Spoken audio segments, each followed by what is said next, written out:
বাহিরে কিছুক্ষণ আগে অনেক বৃষ্টি হয়েছে। তো তো এখন বৃষ্টি থেমে গেছে আর আকাশটা খুবই সুন্দর দেখাচ্ছিল। তো আর এই বৃষ্টির দিনে কি রান্না করলাম, কি করলাম সারাদিনে, তো সেটা আপনাদের সাথে শেয়ার করব আজকে। হ্যালো এভরিওয়ান, কেমন আছেন আপনারা? আশা করি আপনারা অনেক অনেক ভালো আছেন, সুস্থ আছেন। আলহামদুলিল্লাহ, আপনাদের দোয়ায় আমরা অনেক ভালো আছি, সুস্থ আছি।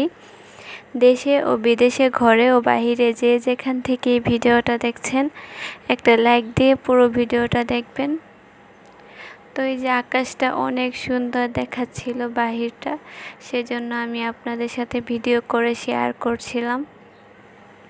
তো এই ফার্স্ট আর কি বেগুন ভর্তা করছি, মানে বেগুন ভর্তা করতে পারি না দেখে বেগুন ভর্তা করা হয় না।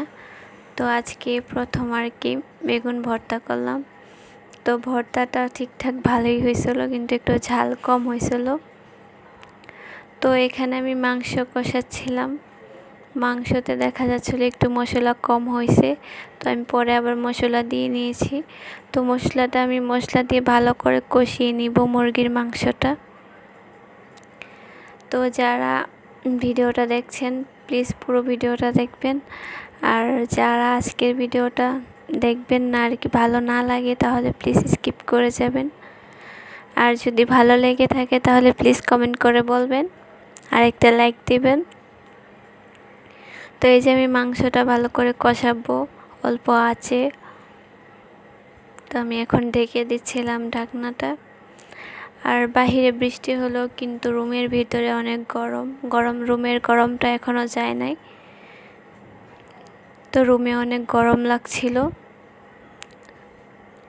তো সেজন্য আমি যে দরজাগুলো সব খুলে দিয়েছিলাম। তো তারপরে সেই তরকারি বসায় দিয়া এখানে আর কি খিচুড়িটা এসে দেখি হয়ে গেছে প্রায়। তো সেজন্য আমি ভালো করে নেড়ে আবার ঢাকনা দিয়ে ঢেকে দিব। তো রাইস কুকারে রান্না করলে শক্ত শক্ত থাকে, সেজন্য আমি ভালো করে নেড়ে আবার চাপা দিয়ে দেব। তো এটা আমি মানে হাতে মেখে আর কি খিচুড়িটা করেছি। তো হাতে মেখে বসিয়ে দিয়েছি রাইস কুকারে, তাড়াতাড়ি হয়ে যাবে সেজন্য। তো আমি সবসময় ঝটপট রান্না করি, মানে ঝটপট যে তাড়াতাড়ি যেভাবে রান্না হয়ে যায়, তো সেই চেষ্টা করি আর কি।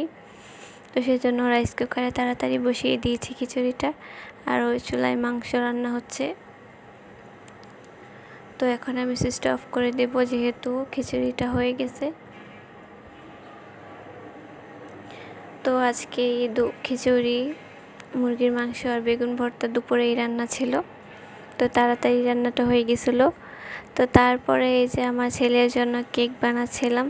তো আমার ওভেন নাই, চুলাতেই কেক বানাতে হয়। তো ভাবলাম সবসময় চুলাতে বানাই, আজকে ভাবলাম একটু রাইস কুকারে রান্না করি।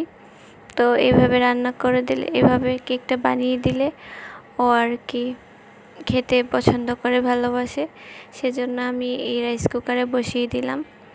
তো এখানে আমি ময়দা, তারপর অল্প একটু চালের গুঁড়া দিয়েছি, চিনি, লবণ, দুধ, লেবু কুচি করে দিয়েছি। তো একটা ডিম দিয়ে ভালো করে মিক্স করে সেই রাইস কুকারে বসিয়ে দিয়েছি। তো আপনারা চাইলে আপনাদের বাচ্চাদেরকে এভাবে বানিয়ে দিতে পারেন। আমার ছেলে কিন্তু অনেক মজা করে খায়। তো এই যে রাইস কুকারে বসিয়ে দিয়েছি। তো উপকরণগুলো সাইডে লেখা আছে, দেখে নেবেন প্লিজ।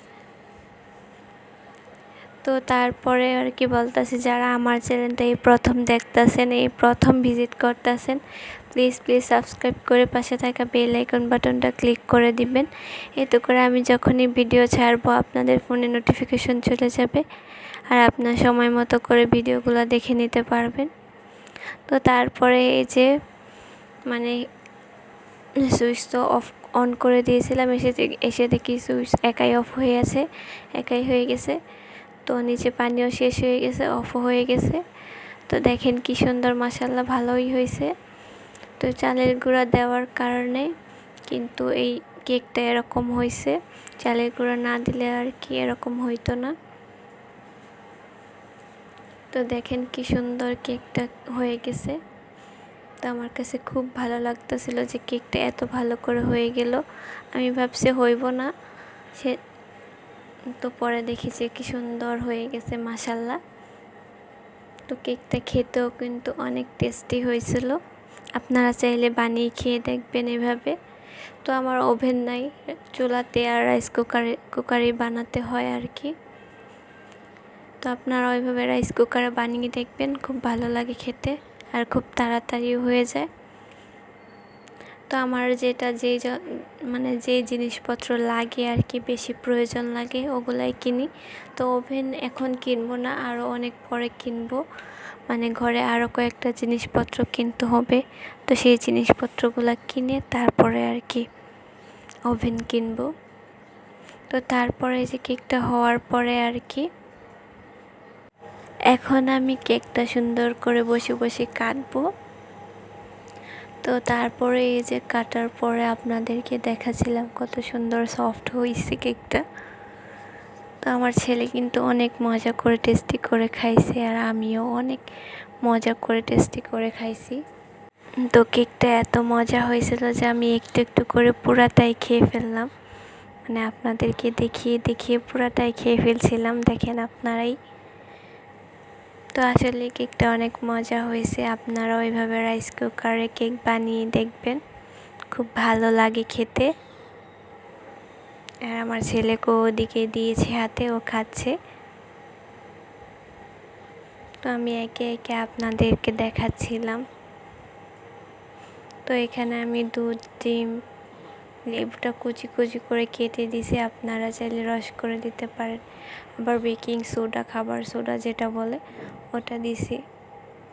আর ময়দা আর একটা ডিম দিয়ে সামান্য অল্প তেল দিয়ে বানিয়ে ফেলেছি সেই কেকটা। তো তারপরে এই যে এটা হলো কালকের ভিডিও। তো কালকে সন্ধ্যার সময় আর কি পাস্তা রান্না করেছি আমার ছেলের জন্য। তো আমার ছেলে অনেক মজা করে টেস্টি করে খাচ্ছে, মানে ও হাত দিয়া খেতে পছন্দ করে। তো হাত দিয়া খাবে, আর আমিও একটু খেয়ে আপনাদেরকে দেখাচ্ছিলাম। তো আজকে আমার ভয়েসটা কেমন হয়েছে আপনারা প্লিজ কমেন্ট করে বলবেন। আর আজকের ভিডিওটা কেমন হয়েছে, যদি ভালো লেগে থাকে তাহলে প্লিজ একটা কমেন্ট করবেন। আর যদি খারাপ লেগে থাকে, ভালো না লেগে থাকে, তাহলে প্লিজ স্কিপ করে যান, সমস্যা নাই তাতে। আর আমি তো বললামই যে আমি তো সবসময় বলি আর কি, আপনাদের জন্য অনেক অনেক ভালোবাসা আর অনেক অনেক দোয়া রইল। আর আপনারা সবসময় আমার চ্যানেলের পাশে থাকবেন, মানে আপনাদের জন্যই ভিডিও দেওয়া হয়। আপনারা প্লিজ আমার চ্যানেলের পাশে থাকবেন। তো আজকে এ পর্যন্তই বন্ধুরা।